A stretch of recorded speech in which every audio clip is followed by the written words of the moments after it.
I'll introduce you to everybody. This Okay. is Chris Jarvis, more commonly known as Turbo Dude 555. You have the most stereotypical name on YouTube.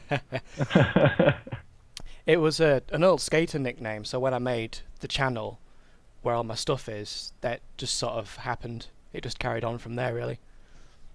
So I was looking at your channel, and you wouldn't think that you'd just been to Bilderberg because it's mostly PC building and PC related stuff, and then you've got some anonymous videos, and then you've got your latest documentary which you've just put out, which is fantastic, which we were planning on doing, but we changed our minds when we got there. My journey into Occupy Bilderberg 2013.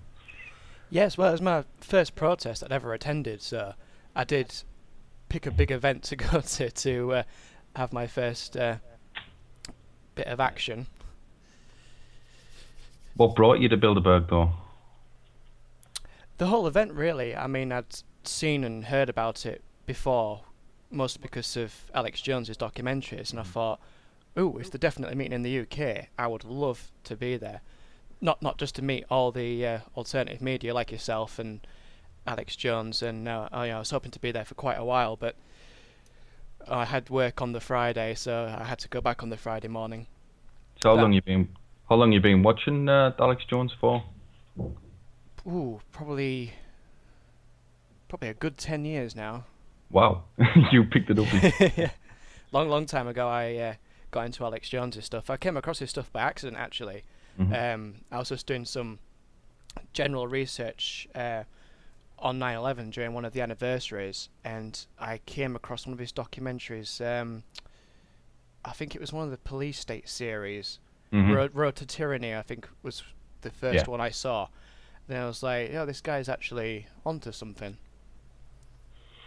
Yeah, well, it was a friend who introduced me to Alex Jones. I think I was talking to him on Facebook, and I was saying about 9/11, and I was saying that I've been watching a few, because I'd been watching a few random videos on YouTube, and he said, "Oh, have you heard Alex Jones?" And I said, "Oh, is that guy who shouts at buildings?" Because all I'd seen of Alex Jones before then was him shouting at buildings on BBC documentaries, BBC hit pieces, basically. Yeah, they do tend to be quite negative. That's all the show though, basically. It was just him shouting at a building, and I'm like, right, you're shouting at a building because it's shaped like an owl. Right. That's what But they do, though. When they can't engage in discussion with us, they do their best to ridicule and mock. That's their only comeback after saying you're all crazy. Is, well, you're making a big deal about nothing, aren't you? It's all fun and games. yeah, so the first documentary I watched was Loose Change, the 9/11, well, masterpiece and biggest YouTube movie of all time. Well, one of the biggest, if not still the biggest. And when I watched it, I just thought, it's what I thought all along. I mean, a lot of it's been debunked, and I've looked.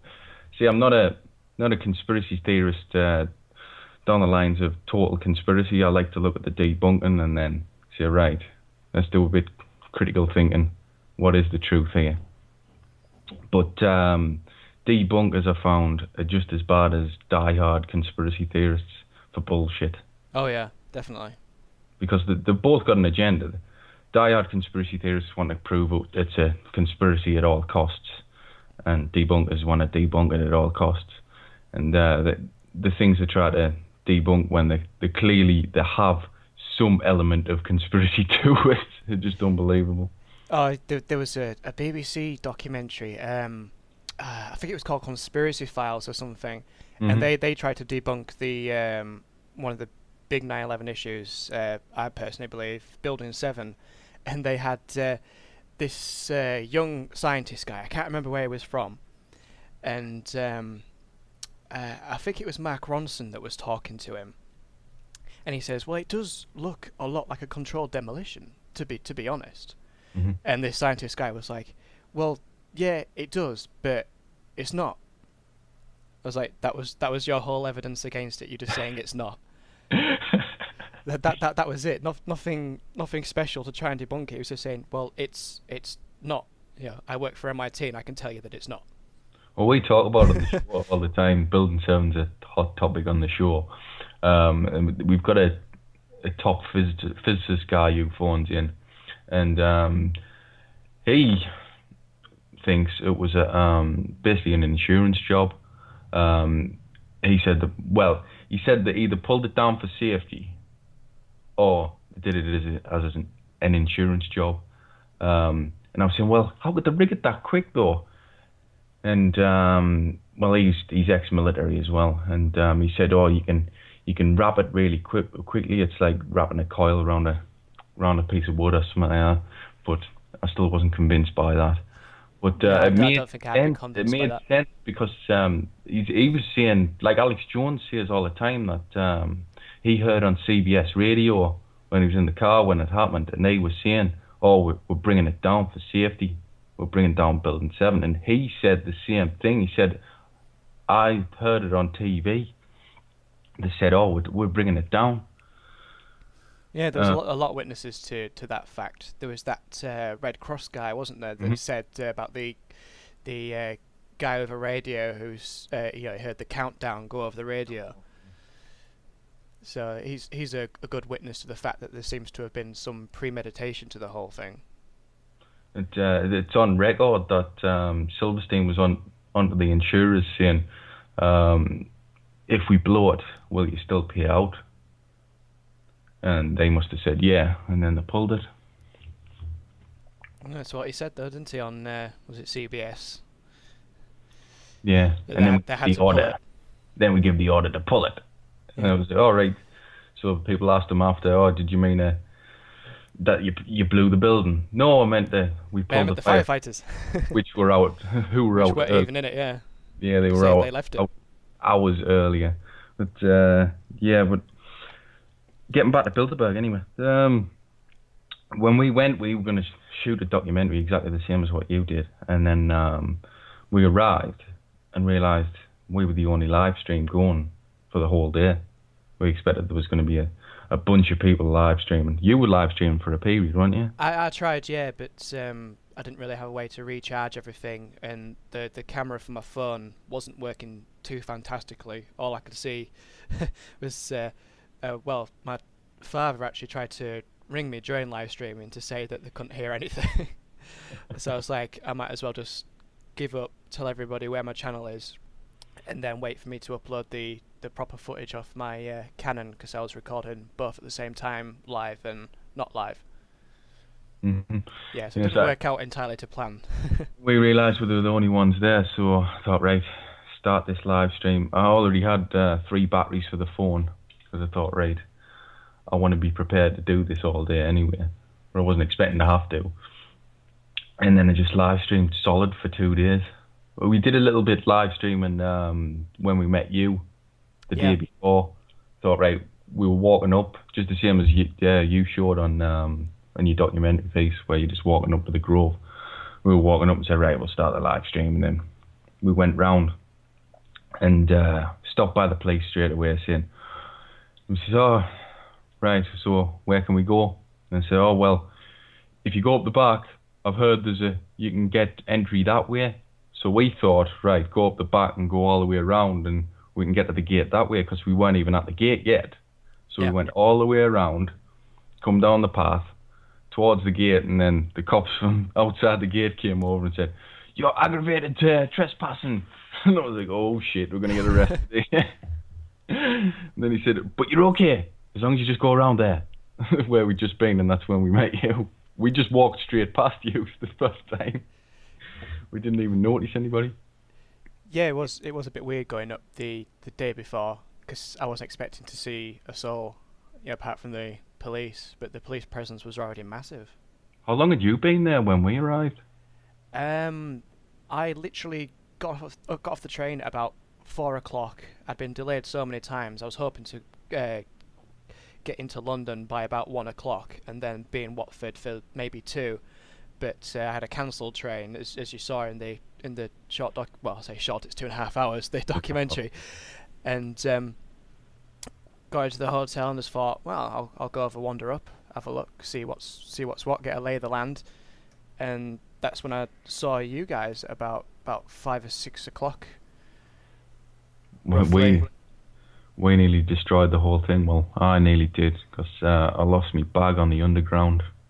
Oh, I didn't go on the underground, you see, I went on the overground.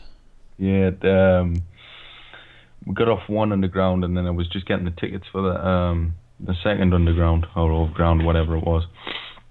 And I was at the machine when got the tickets, went back to where I just put the rest of my bags, and realised I'd left my backpack on the train with my laptop, my camera, wires, batteries, everything. Oh God! Everything, what happened then? Did you get it back all right? I was just like, oh fuck. I mean, my friend said, oh, that's the security guard straight away. And so I was like, right, I've just left my bag on the train. He was like, anybody could have picked that up. And I thought, oh fuck. And he said, oh, I'll ask at the booth. So he goes to the booth, and I'm saying to my friend, well, nobody's going to pick it up because they'll think it's a bomb. Yeah. And especially if they open the bag and see all the wires. So he comes back, they found the bag within 3 minutes. It's unbelievable. That was lucky. Lucky, it was a understatement. But what did you think of the security when you got there? The security overall at the Fringe Festival and the free speech zone, as it was designated? Well, because I left on the Friday, I missed most of what became the Fringe Festival. Mm-hmm. Obviously, I caught up with it with the live stream from We Are Change and Alex Jones and crew and other people that were there, like Sam the blogger. So I got to see the huge gathering, because when I left, there was about probably just short of 1,000 people when I left on the Friday, but of course that went up to, was about a couple of thousand, wasn't it, the estimates by the end of the whole thing? It looked about 2,000. Yeah, see, I missed all that, unfortunately. But I thought the security was pretty good. It wasn't too tight, because we're all getting told, the days before, that there was going to be, full-on bag searches and full-on pat-downs and everything on the way in, and it wasn't quite as bad as that in the end, having the getting magnetised by the cheerful G4S crew, and well, the first day we went, half-hearted bag search. The first day we went in, everything was cool. One down, minimal bag search, fine, great. Then the second day was no drinks allowed, but they only started that halfway during the day. They said nobody could have any open bottles of water, and people were getting really pissed off at the gate, saying, smell it, man, it's not booze." They were worried about booze, were they? Yeah, apparently. But they wouldn't smell it. But apparently, like you said, the third day, the Saturday, they were really bad, because they stopped people coming in because it filled up. Yeah, I saw that. The whole crowd started shouting, "Let them in." Instead, they were letting one in, one out, and then they changed it to 10 in, 10 out. So they were waiting like hours before they were allowed in. But I was surprised they were letting people actually drink outside. They let people just sit about and drink cans outside of it. Yeah, they didn't seem to really have it together by the sounds of it. But the hotel we stopped at, or the B&B, I can't remember the name, but no, actually, but the hotel was just packed out with people going to Bilderberg. There was We Are Change Switzerland. There was Info Krieg, which was like the German version of InfoWars. Yeah. And various other individual groups there, but We Are Change Switzerland, it was just a bunch of young guys, but they had a marvellous idea, because they were thinking, right, if these guys, these elites, are stopping at a hotel, well, they're not just going to be stopping in the hotel. Like when you go on holiday, you stop at the hotel, but you go out places. So they were ambushing all these elites at all the 5-star like restaurants and shindigs around Watford. Really? I didn't see or hear about that. I haven't seen any videos yet, but that's what they said they'd been doing. And there was one of the guys called Giacomo, and see, he had a letter from his university in Switzerland saying that this was part of his photography course because he was doing architectural photography. Yeah. What he was doing was going around the perimeter of the Grove Hotel every night and infiltrating different areas of it and then getting photos inside. But he was taking like proper architectural photos with himself and that. But we didn't even know what he was doing. And he came back in. This was I think this was the second night we were there. He came in panting. He was like, he made it seen him go out, and he said, he's gone out on his bike, like pedal bike. So he comes in panting and goes, gets out his map. He says, I've just been here. This is where it infiltrated. I've hopped over here. He said, I've got the camera out, just about to take the photo. And then 100 cops just jumped out of the bushes. What you doing? What you doing? He said, I'm here for my university. Showed him his letter. And they were like, okay, take your picture and leave. That would be brilliant. I hope he got that on camera. Yeah, he got all that stuff on camera though. So, sweet. I'd love to try to get nearer, but I didn't want to risk getting arrested when I had work on the Friday. Because that wouldn't be too good. Say, why can't you come in? I've been arrested at Bilderberg. I was worried enough, like I said, on that first day, the day before, when he said, aggravated trespass, and I thought, oh, fuck. It's, all the police were pretty decent. I mean, a lot of them talked quite candidly to me. As you probably saw in the documentaries, a lot of them were quite open to some of the discussion. A lot of them didn't want to make any political statements about it all, but some of them were quite interested, really, in what was going on, but of course they don't really get told anything. Yeah, they were trialling this new role, this police liaison officer. Yeah, I'd never seen them before. I've never seen them, but I've just seen some more of them at some protests in London. So I wonder if that was the trial run, and then they've been doing some more down there. But they might have been doing it just before. But the cops themselves said, oh, this is a new role for us. But again, it would have been a new role for them anyway if they weren't deployed into the centre of London for the protests, because there's no protests in Watford otherwise. I mean, most of the locals didn't even know what was going on. I know. Were you there? Well, you were there when that kid came out from the house. Which one? Well, there was a young lad came out and he was like, "Oh, what you here for? What's going on in the hotel?"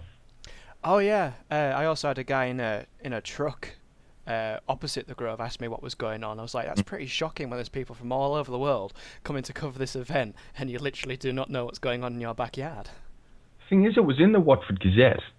Yeah. Every day that it was on, and I presume it was every day before it was in the Watford Gazette, so they'll have seen it. Well, not necessarily reading the paper, but it was certainly on the outside of newsagents everywhere saying Ring of Steel around the Grove Hotel. But I suppose if they only saw that, they would just think, well, something's going on here, but I don't know what.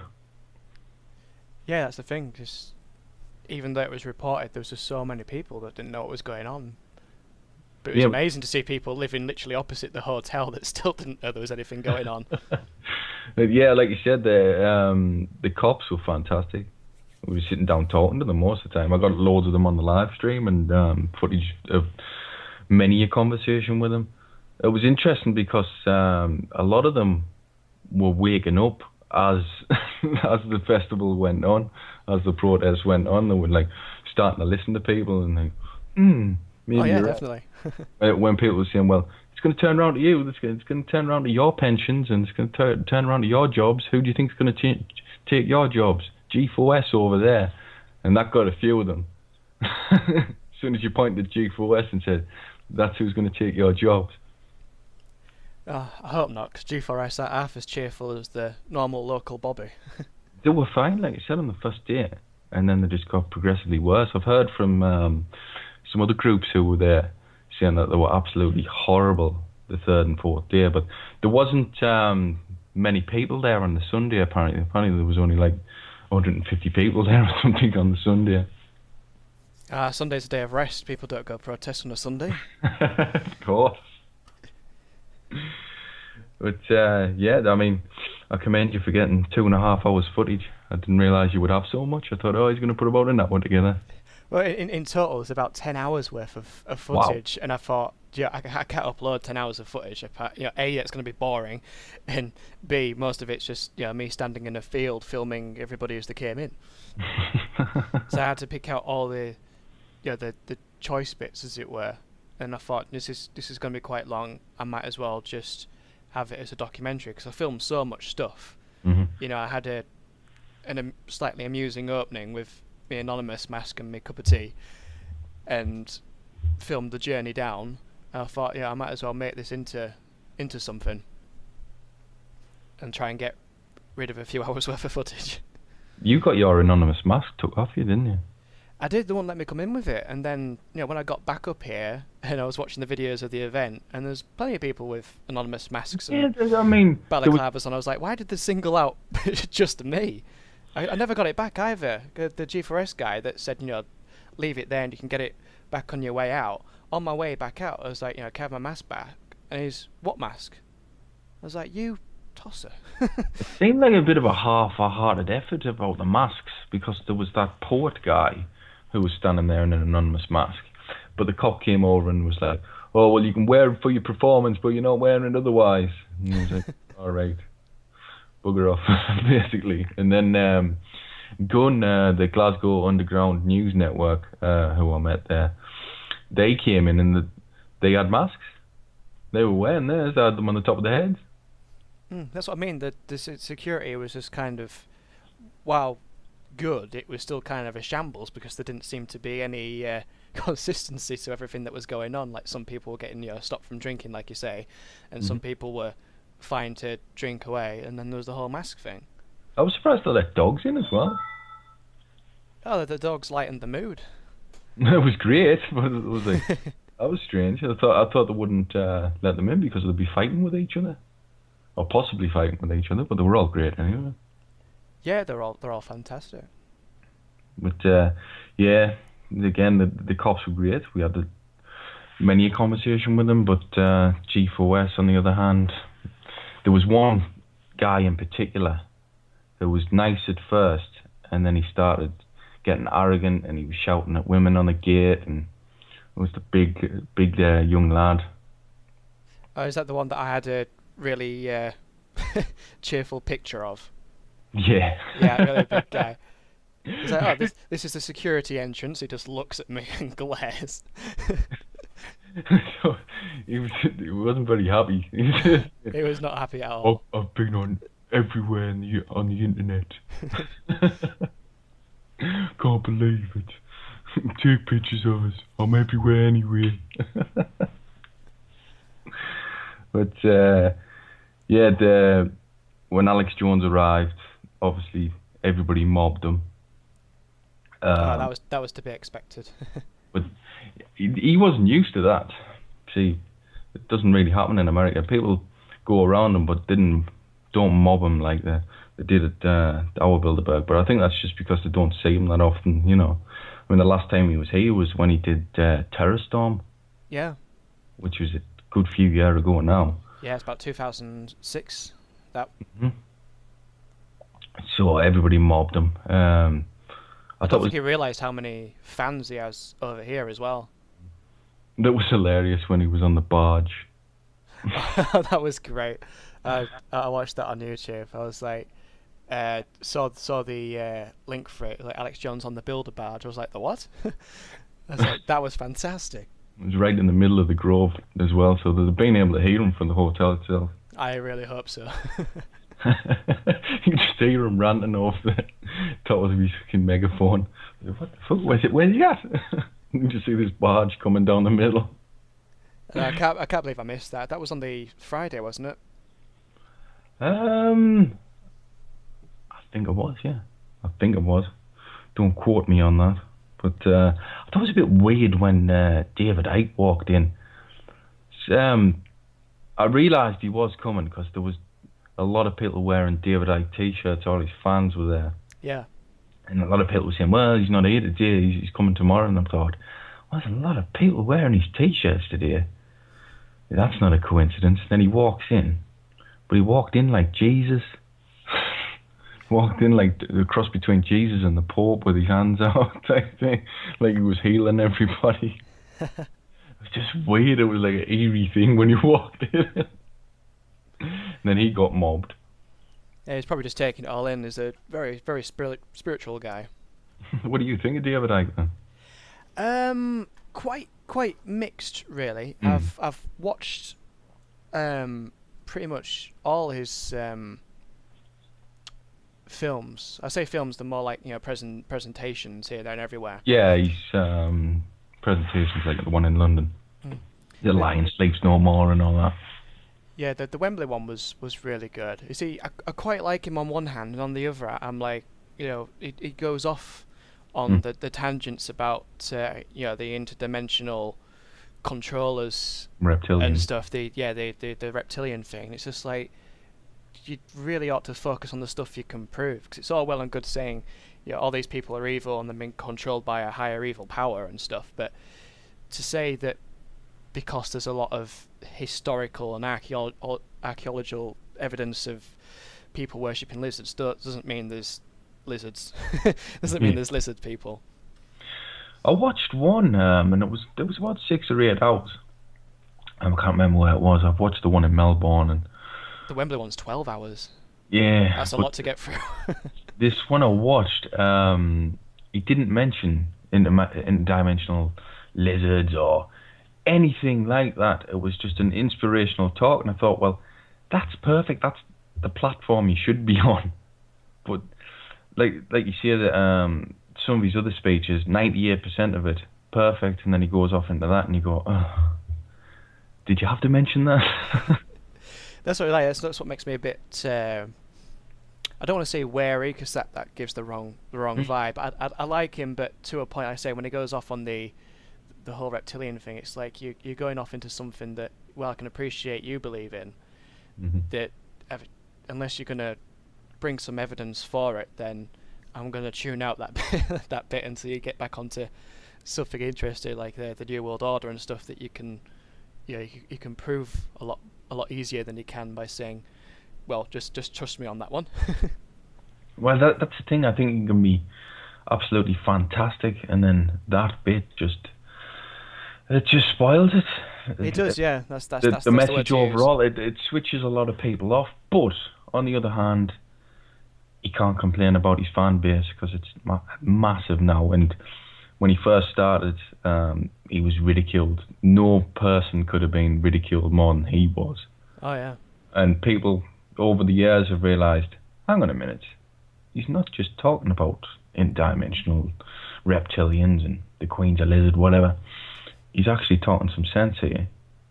He's saying, well, the world is upside down.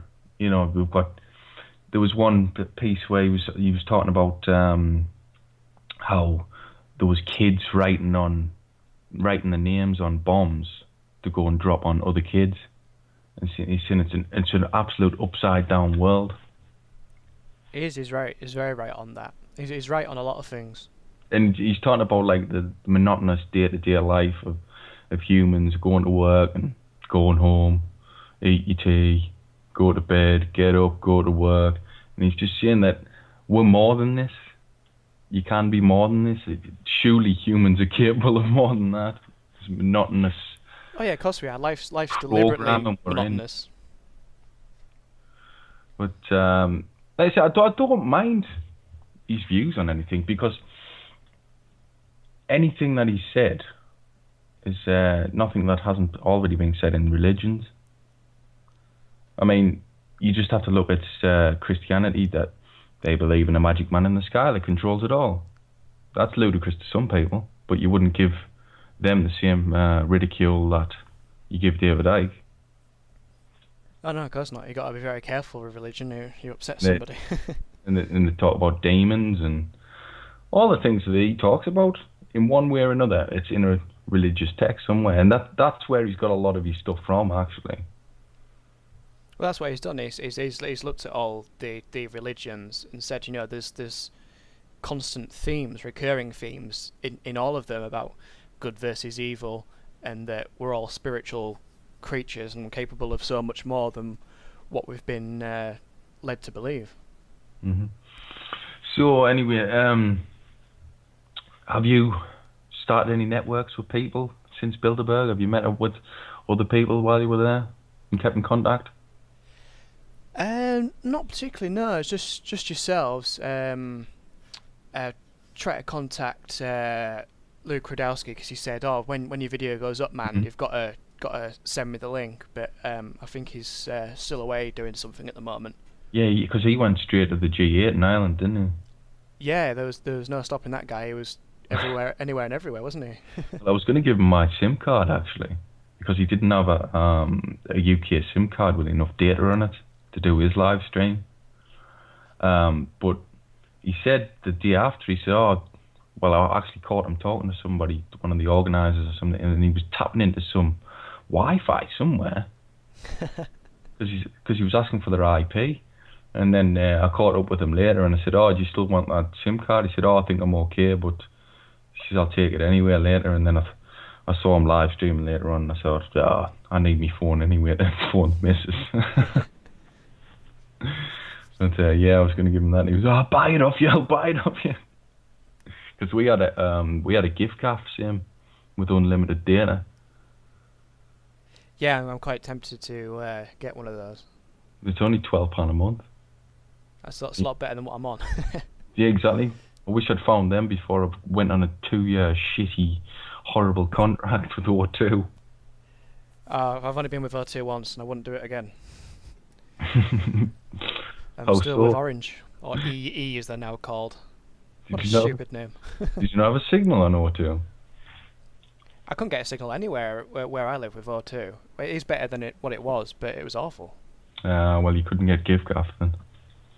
Because GiveGaf works on the O2 network. I'll have to look up about signal strength and things. Yeah, it's exactly the same because it works off the O2 network. It's exactly the same as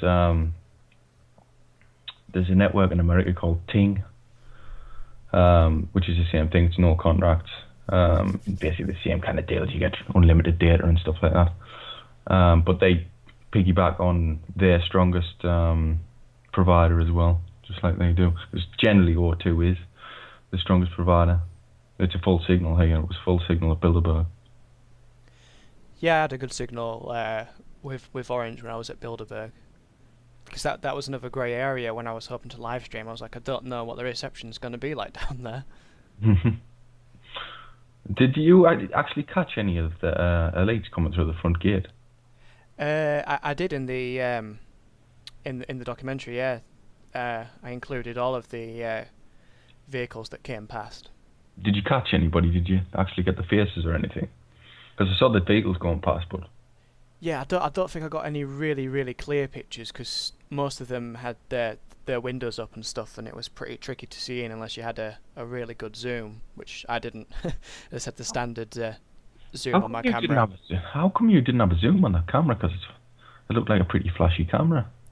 Yeah, it's a 55 to an 18 to 55 millimeter zoom lens, so you can zoom in a little bit, but it's not a great deal. It's not. It looks like it goes further than it does. But I could have done with something a lot better, but I didn't have the time or the money. Has it got a microphone input?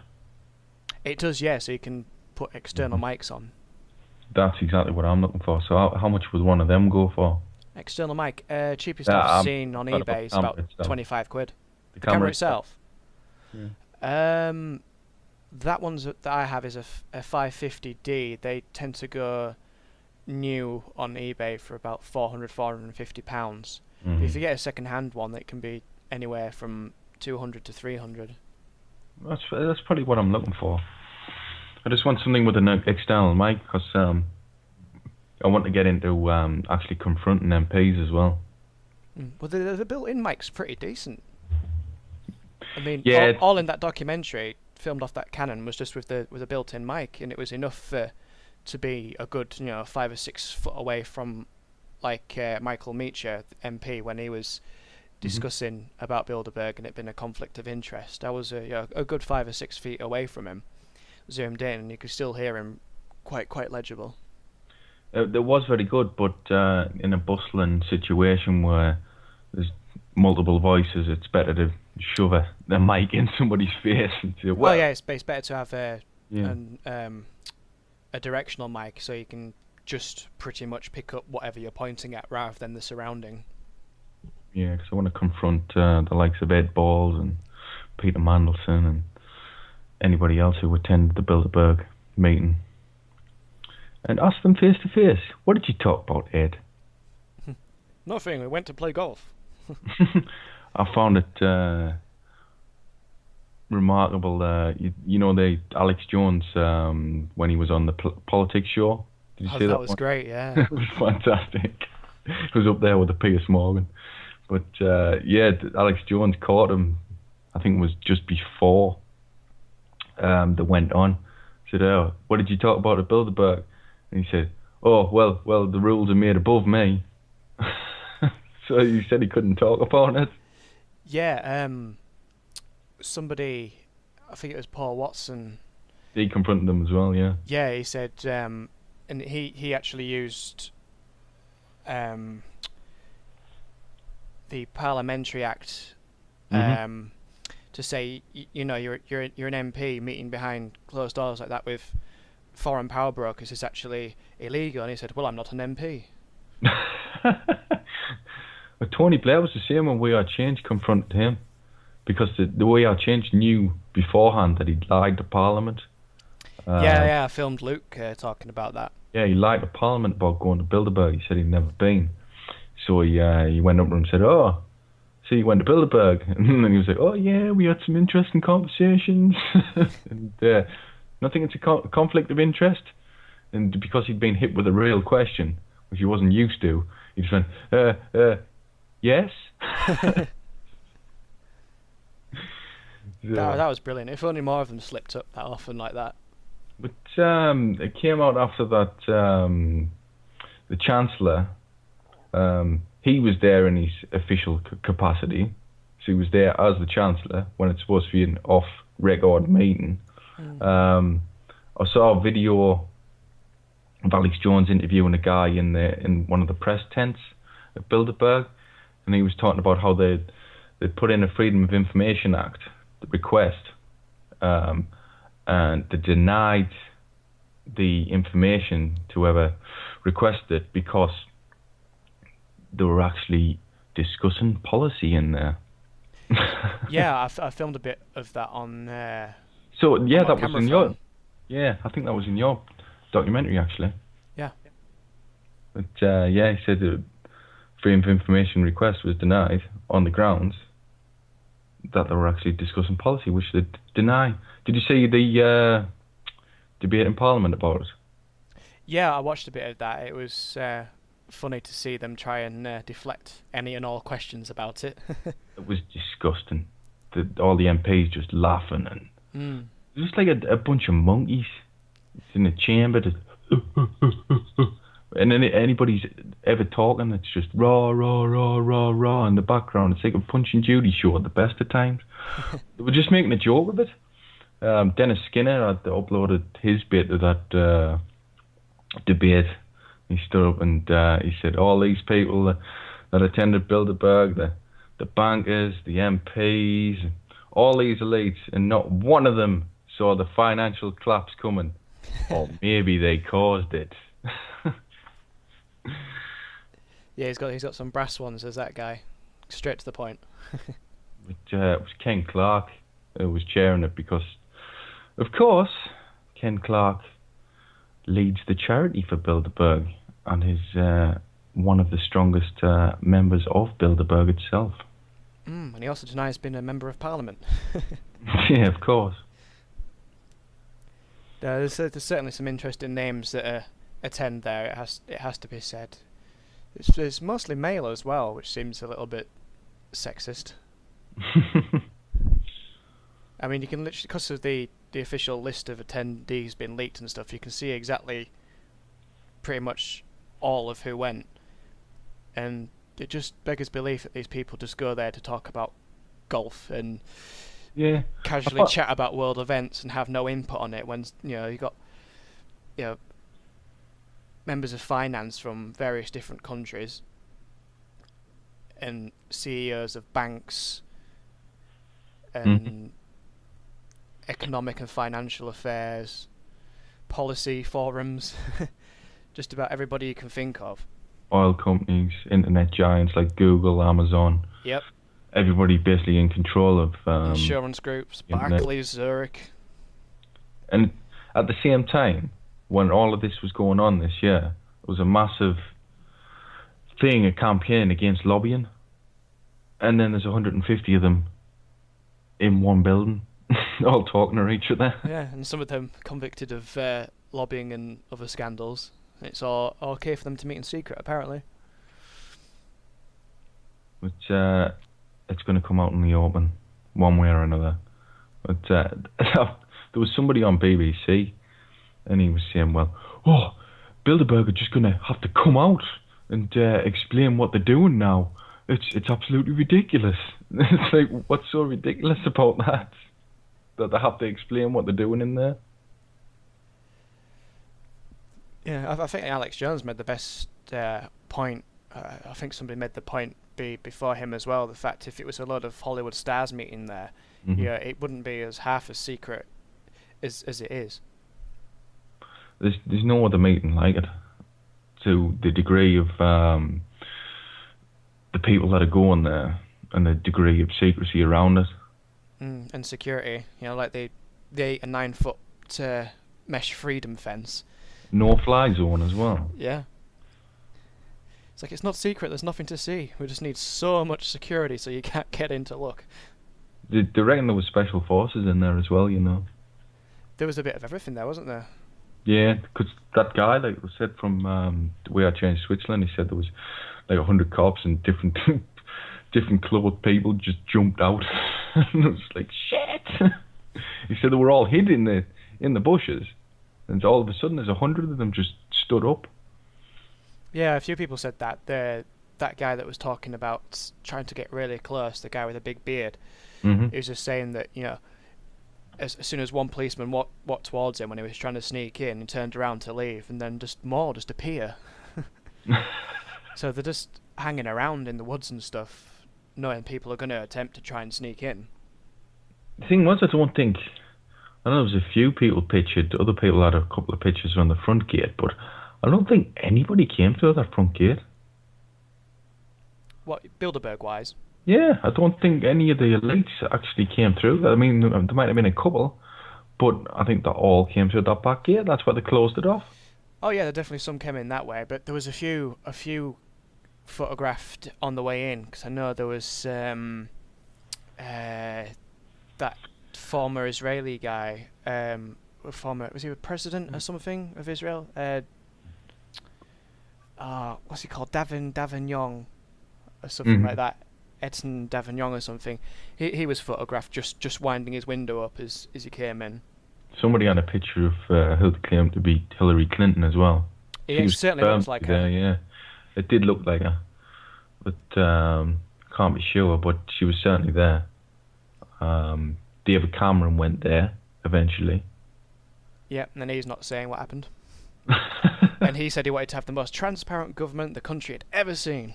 It's just a jolly old meeting. We just have dinner and play golf, and then Cameron turns up and say, "What? You can't have the minutes of anything they've done." That was an interesting thing, actually. Somebody went in one of the meeting rooms in the Grove after the whole thing had finished. Yeah. And there was actual presentation still there. There was some stuff on the whiteboard, and there was like a little sheet of program or something. But it said something along the lines of planning our attack on the stock market. Our joint efforts again to attack the stock market. It was just unbelievable. Yeah, you'd love to be a fly in the wall there, wouldn't you, when that meeting's going on? That's what I was saying. Like, obviously people could get in there beforehand. Paul Joseph Watson was in there. He actually stopped in a room one of the night. Yeah. Somebody could plant a bug in there. I'm So guessing the whole they'll place, sweep for bugs. the whole place must be swept for bugs. It must be, somebody will have tried it by now. Exactly. But do you think it'll come back to Watford? Because I was saying to me mate, and I was saying to another guy who we met down there, it was very cushy for them. The security was perfect. We were all corralled into a free speech zone, miles away from anything that they were interested in. So I was thinking, they could come back here next year. Yeah, I remember having this discussion with somebody, like, why would they meet in Watford? It's just a totally unassuming place. I was like, the sheer acreage of the place, you couldn't get anywhere near. You know, even when Alex Jones was on that badge, it was only another good 500 meters closer to the hotel. Yeah, You're still miles away. A lot of the places that they meet in Europe, you can actually get close to them. It was one of the places where they were actually up close talking to them. Right, what are you doing here? So that's why they were met at Chantilly, Virginia, so many times, because that was pretty cushy, security-wise. But this is ideal. It's like their own little castle. Yeah, that's probably why they picked it. That and all the mystery surrounding the area, because they're supposed to be like Saxon burial grounds and stuff all around there.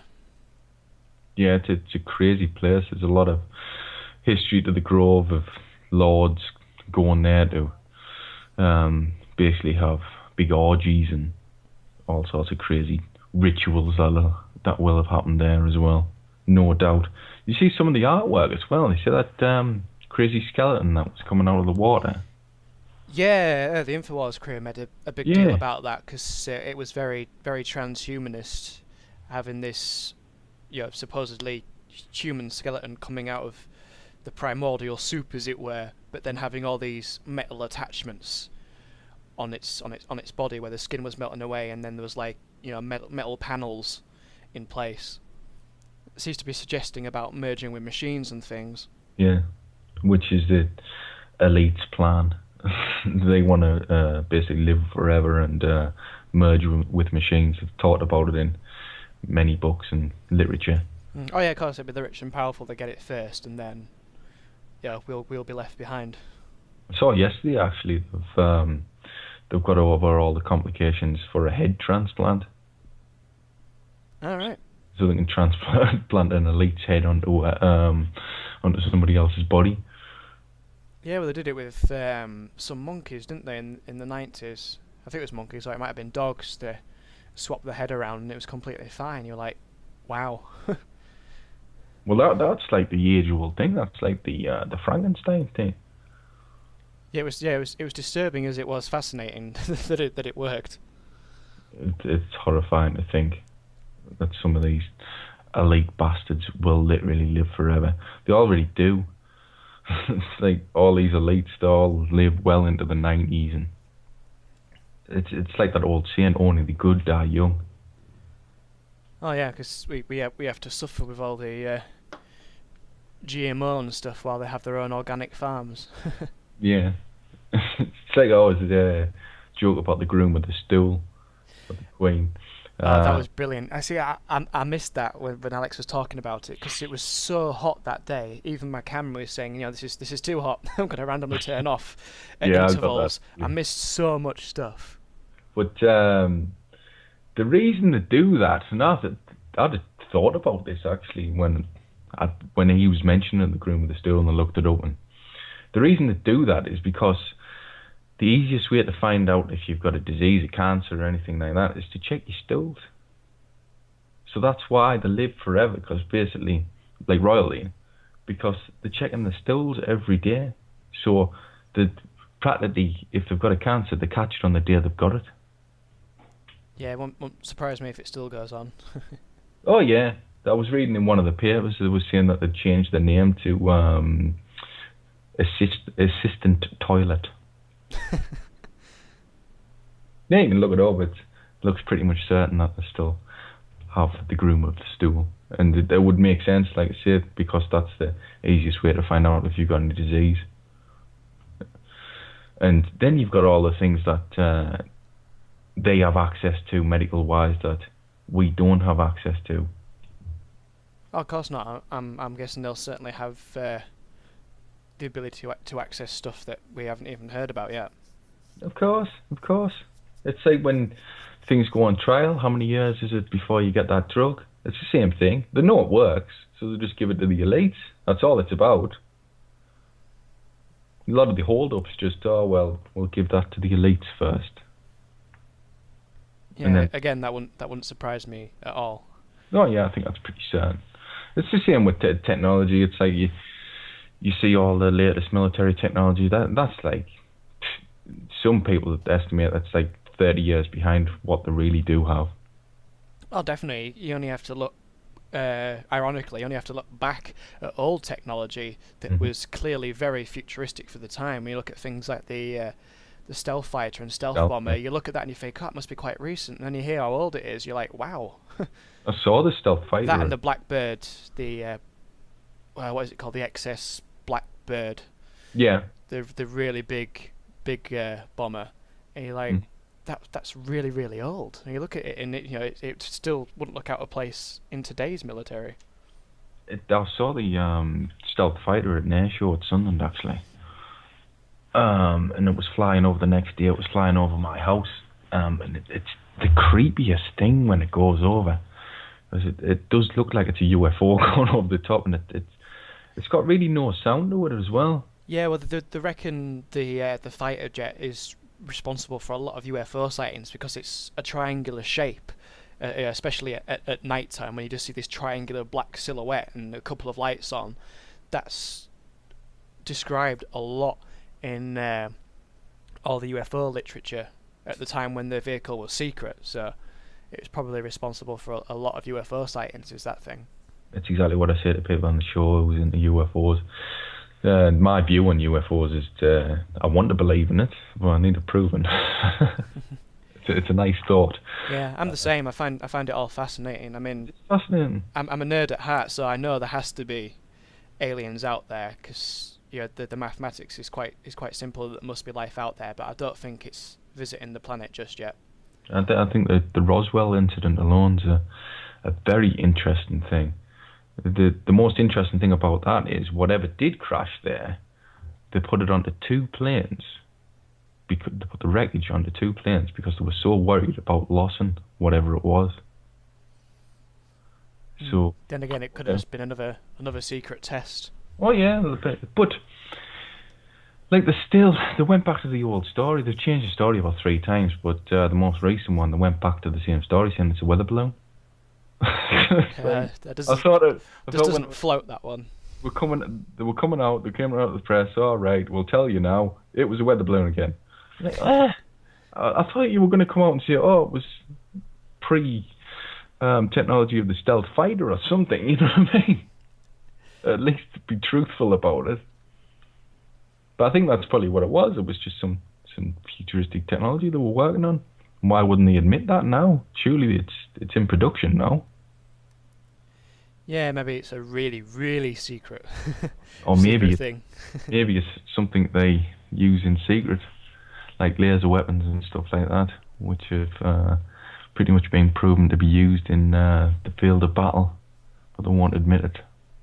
Oh yeah, there's all sorts of crazy technology. I think it was Mexico when there was supposed to be that UFO sighting, and it was just a hologram projector thing, and they were casting this image onto some clouds, and it became really obvious because obviously this UFO seemed to be following the nearest highway all the way along, and they were just projecting it off the back of a truck or a lorry or something.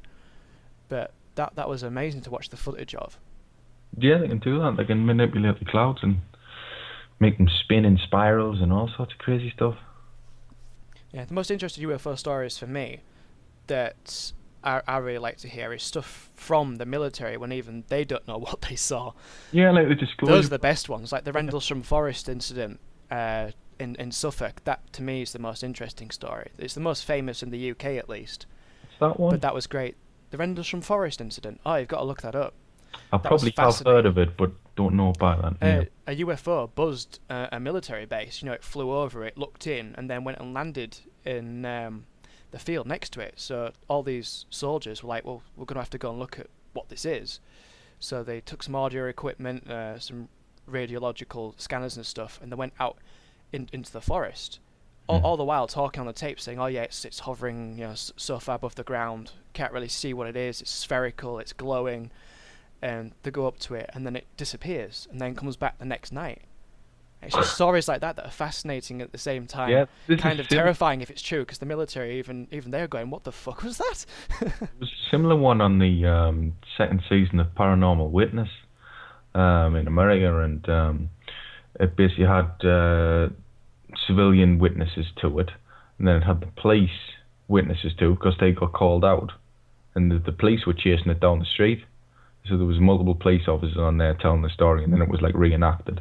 The 911 dispatcher, or the police dispatcher that the police were talking to, dispatching other units and whatnot, she was on about the whole thing. So there was like multiple people involved in the same thing. So it is compelling. Something was there. Oh yeah, those are the interesting stories where everything's picked up on radar and more than one person says they saw it. That's really interesting then. But I say for me, the military witnesses are the ones that are the most interesting, because there's been a few of those press club meetings in America where current and former military have gone on and said, UFOs are quite real phenomenon, because disturbingly they've flown over bases where nukes have stored, turned them off, and then flown away. Yeah, I heard about that one. And you're like, that's if that's true, that's quite scary, but at the same time almost endearing, because that suggests that they're trying to tell us you shouldn't be having these and you shouldn't be playing with them, kids. Yeah, it's kind of like the end of the abyss. Yeah. There's bigger things than you. Yeah, it is compelling, and I wouldn't refute it. Definitely wouldn't refute it, but I just want to prove them, because it would be gnarly if it is true. And I've always been fascinated by the subject. Same as ghosts as well. I don't think they'd tell us anytime soon. Well, of course. There's those people in the military that are already saying we're in contact with aliens and stuff. You're like, if it was true, then they might as well just tell the world. But then people say, there'd be mass panic and religious hysteria and all that kind of thing. They need to find a way to tell us if it's true, or if it happens, I guess the aliens could take it into their own hands and just turn up. It's like anything. It's like Bilderberg again.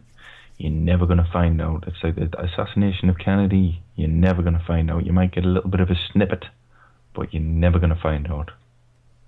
Even when, in 100 years' time, when everyone's dead, you'll still not find out. You'll get a couple of deathbed confessions, but you still won't know the truth. But in your heart, you know it's probably a real thing. Or you certainly think you know the truth anyway. Yeah, if there's enough evidence, where there's smoke, there's fire. The thing with the Kennedy assassination is there's so much wrong with the whole official story that if you're still able to do a bit of critical thinking, you can look at it and go, well, there's definitely something going on, no matter what it was. There was something up. Especially when you got people allegedly committing suicide by shooting themselves several times in their head and then hacking their own head off with a machete. There's something a bit suspicious. People in the government have actually came out in Congress or the Senate and said, well, we might as well admit that these were conspiracies, the assassination of Martin Luther King and of JFK. We might as well come out and say these are conspiracies now, because it's pretty certain. Yeah, well, there's been loads of declassifications which basically just say that it was.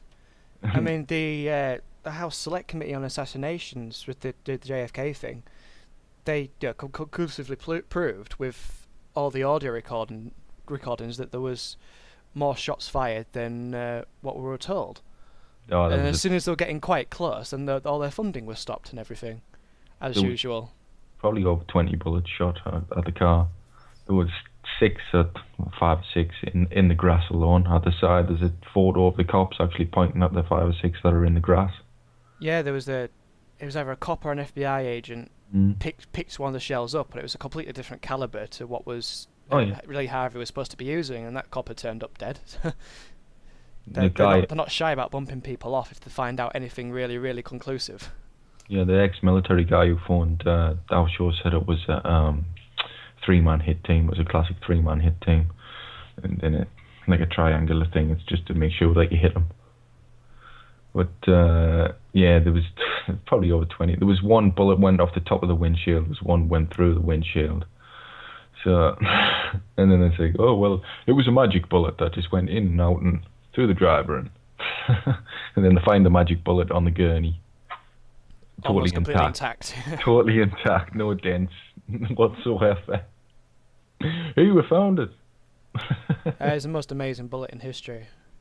I mean, my stepdad's a gamekeeper, so I've been around guns, and when I was in the army cadets, we've done target practice and stuff, and you can see what happens to bullets, even when it's just been through a couple of planks of wood and stuff, and they don't look the same. That one was supposed to hit the guy in the front in the wrist, so it would have been smashed to bits. Yeah. It would have been dented to bits. Supposed to have went through Kennedy and then through his wrist and hit him in the wrist, in the solid bone. And then finished up in his leg, didn't it? The magic bullet. Like yeah. Something like that. It's a crazy magic bullet, and then people believe it because it's just spun out in the media over and over again, and there's multiple documentaries saying, "Yeah, it went like that. It was a magic bullet. That's how it worked."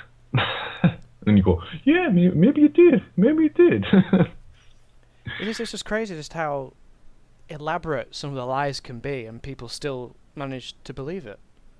It's amazing. I mean, you find yourself even, I'd start questioning myself sometimes when the TV repeats the same thing and repeats the same talking point of it not being a conspiracy, and it goes along the same lines, and they just keep repeating it.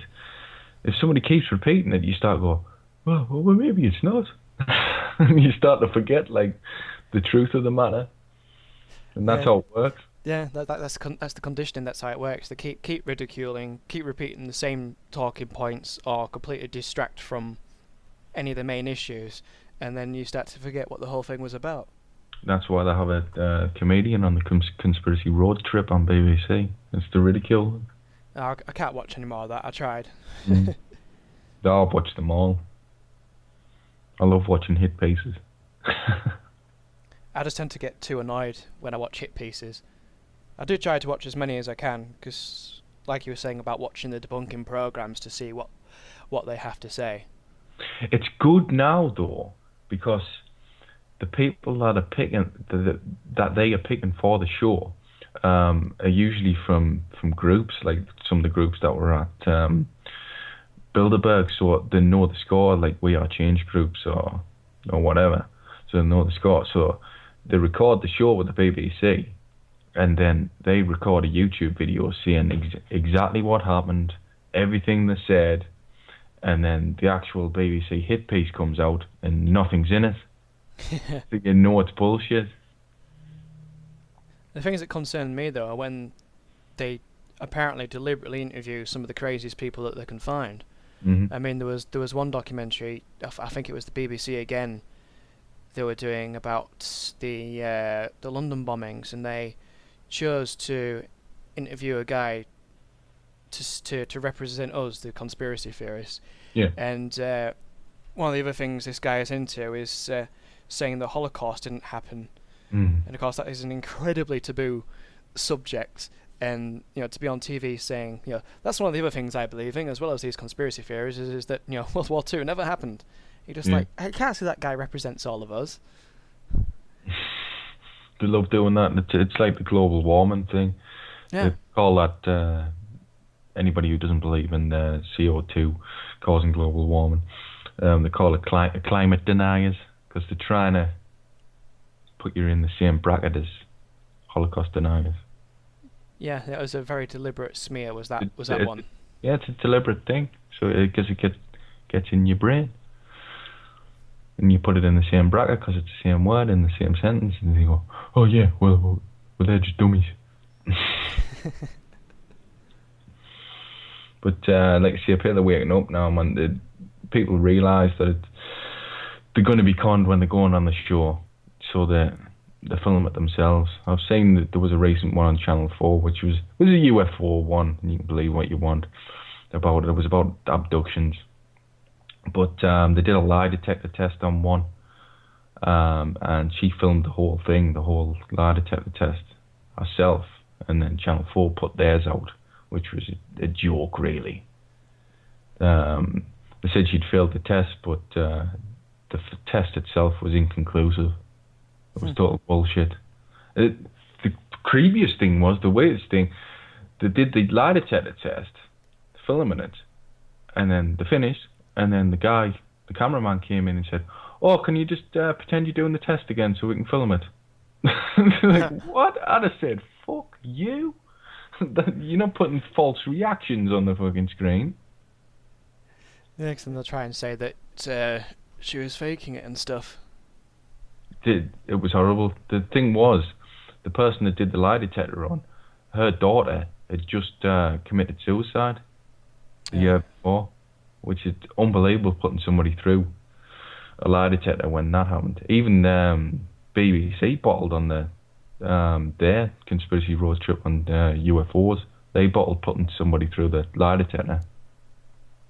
And he just said, it was actually the comedian who presented, and he said, "Oh, no, we're not doing this," because he was worried about what her reaction would be if she failed it. But on the other hand, maybe BBC were concerned that she was going to pass the test.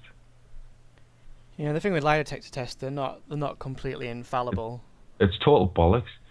Found out the Jeremy Kyle thing, because that's the main user of lie detector tests at the minute. Yeah. But they don't actually use the results, because the results are bullshit. That's why they don't use them in court.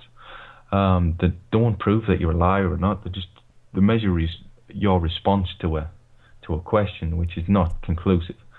What they do is they give the results to a researcher, who then looks at the life and decides whether they're probably a liar or not. Yeah, that's what it comes down in the end, is the analysis of it all, which is just pretty much guesswork, really. Well, he reacted like that, so that's probably a lie. It's just like, there's all sorts going on when you're under that kind of pressure. But they give it to a researcher who looks at the life in general and says, "Oh, yeah, he's probably a liar," and then they say it's a liar. But you can probably, if you do give it to a researcher like that, you probably could be around the same percentage mark that they say that lie detectors are, about 98% or something like that. Yeah. But like I say, if they worked, they would have them in court. They don't work. But people are waking up again, so...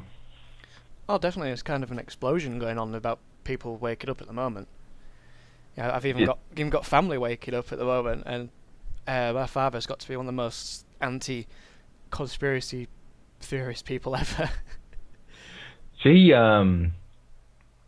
when I first started the show and started to get into conspiracy stuff and what was really going on, a lot of people were very, very strange towards me, and kind of like verbally violent, you would say, when I was trying to tell them what was really going on. They were like, yeah, really. And I was like, well, you can look it up on Google. There was one lad, and he was like, I said, "Oh, you can look that up on Google." "Yeah, because Google's really the bringer of all information." Fucking search engine, doofus. It links to news websites and such.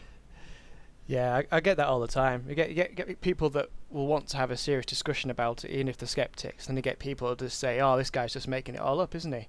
Mm-hmm. It's like, no, I can send you to about a million websites that have got documentation on this, that, and the other, and you still want to stand there and call me a conspiracy theorist, and you're not willing to engage in a debate with me. That's your fallback every time I say something is, "Well, you're a conspiracy theorist, aren't you? You're making it up." But a lot of those same people, later on and recently, have actually came back to me and said, "Wow, you were actually right about that. You were right about this," because they've looked at it. Yeah, that's what my father's like at the moment, because like I say, he's very anti-conspiracy everything, but I recently got him interested in RT Today, Russia Today, and obviously they also have their own bias and stuff, but they cover things in a more serious light than, say, the other Western media tends to do.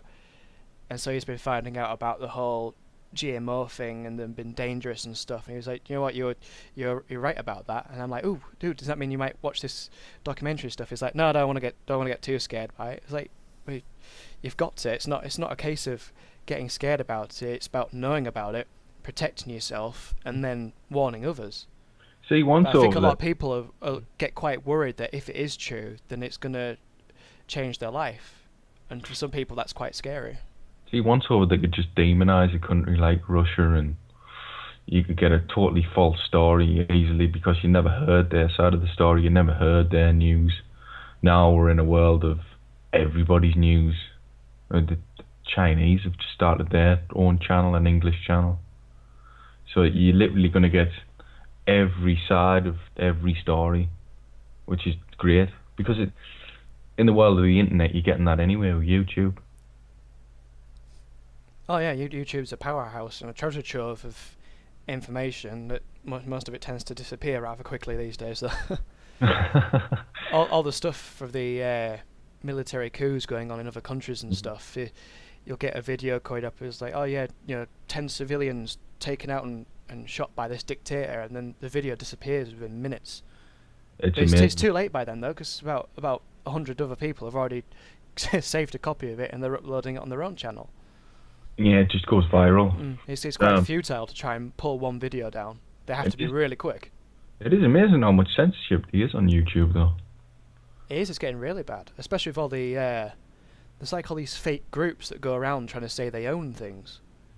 That was the most disturbing one for me. I had on my channel, there's it's not just activism stuff. There's the computer things, because I'm a technology guy, and I had a video, what they call a benchmark, where you test your system basically, and you get a cool video as a result. And there's no music in this video. There's literally the sound effects. It's Alien versus Predator, the game. So it's literally just aliens running around, and end of story. And then I had this group called it's like Futura or something it was called. They said, our music is in your video and another video, and I'm like, this video has zip music. There is nothing in it. It's just a video and sound effects. So I'm trying to say that they owned all the copyright to their music in my video. I was just like, that's just ridiculous. And so I had to open a dispute. I was like, there isn't any music in this. This is my response. Sounds to me like those Nigerian scammers. We own your videos. This is our videos. Yeah, that's what it's like. It was.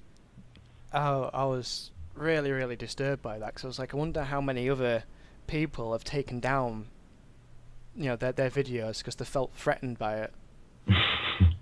It could be just a bigger version of trolling. That's probably what it is. Maybe. I thought trolling would die out. I thought people would realise it was lame, but it's bigger than ever. Yeah, the media is trying to put a very negative spin on that now, because now they say anybody mocking somebody's dead family member is now a troll. It was like, no, trolling was originally quite light-hearted humour aimed at winding somebody up. It's not taking the mick out of somebody's dead relative. That's that's a step way too far. That's a scumbag thing, not a troll thing. There's a different degree of troll. But anyway, I'm going to upload this interview to YouTube. People can check you out on TurboDude555, where you have uploaded the 2.5-hour documentary, My Journey into Bilderberg 2013. Thank you for coming on. Oh, it was a pleasure. It was a pleasure for me as well. It's probably the longest one I've done in a while. I was wondering how long it would take. I'm going to be here for half an hour. Usually it is. Usually about half an hour. Anyway, thank you very much, Chris. All right, thanks. Take care. See you later. Take care.